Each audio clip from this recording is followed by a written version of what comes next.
परिस्थिति चाहे कैसी भी हो, हमें उसमें जीने का हुनर आना चाहिए।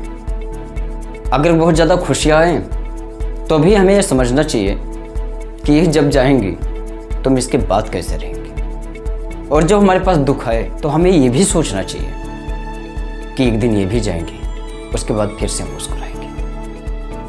खुद को तोड़ लेना, मरोड़ लेना, मरने की बात कह देना, जीना नहीं चाहना, ये सब बुज़दिली का काम होता है। ये जीवन इतना इम्पोर्टेंट है कि इसमें हम कुछ भी कर भी सकते हैं और कुछ गंवा भी सकते हैं। जब सब कर्म अपने हाथों में है तो फिर हमें इतना बेचैन किसी एक वस्तु के लिए, किसी एक शख्स के लिए क्यों हो जाते हैं। अक्सर कई लोगों की ज़िंदगी ऐसे सिचुएशंस में रहती है कि उनका चेहरा उतरा हुआ रहता है। उनके पास कुछ ऐसे सवाल होते हैं जिनका जवाब वो ढूंढने का प्रयास हर किसी से करते हैं। ज़िंदगी से हार जाना किस बात का सबब है? स्टे रहना होता है, इंतज़ार करना होता है, कर्म को निरंतर करता रहना। उस कामयाब शख्स की तरह जो फेल होता है, सब कुछ गंवा जाता है, फिर भी रातों में सोचता है ठीक है मैं अभी तक हारा हूँ, मैं अपनी गलतियों पर सुधार कर रहा हूँ, मैं कुछ ना कुछ सीख रहा हूँ इनसे।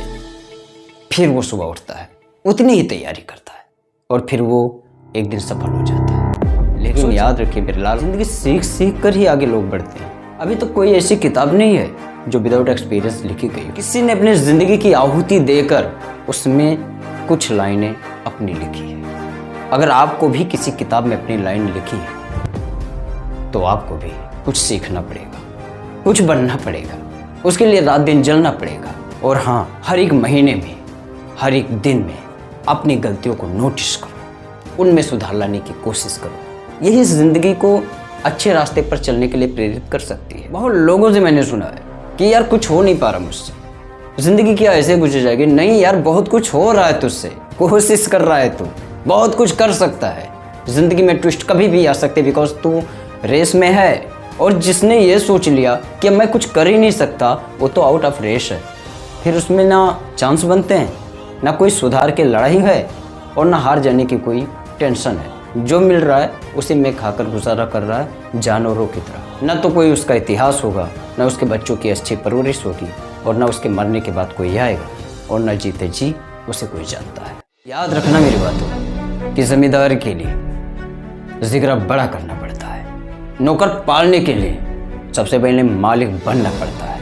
इसलिए ज़िंदगी से हारो नहीं, लड़ने की कोशिश करो। ज़िंदगी यूं ही गुजर जाएगी रफ्ता रफ्ता। काफ़ी दिनों के बाद में वीडियो आई है, बिकॉज ज़िंदगी की उलझने हैं, बहाव की धाराएं कभी तेज हो जाती हैं, जिसमें हमारी नैया डगमगाने लगती है। फिर से मुझे सीधा करते हैं और आपके बीच चले आते हैं। अगर मेरी वीडियो से कुछ आपने सीखा तो लाइक कमेंट कर सहयोग जरूर कीजिएगा। अभी तक बने रहने के लिए आपका थैंक यू। मिलते हैं किसी और वीडियो में, तब तक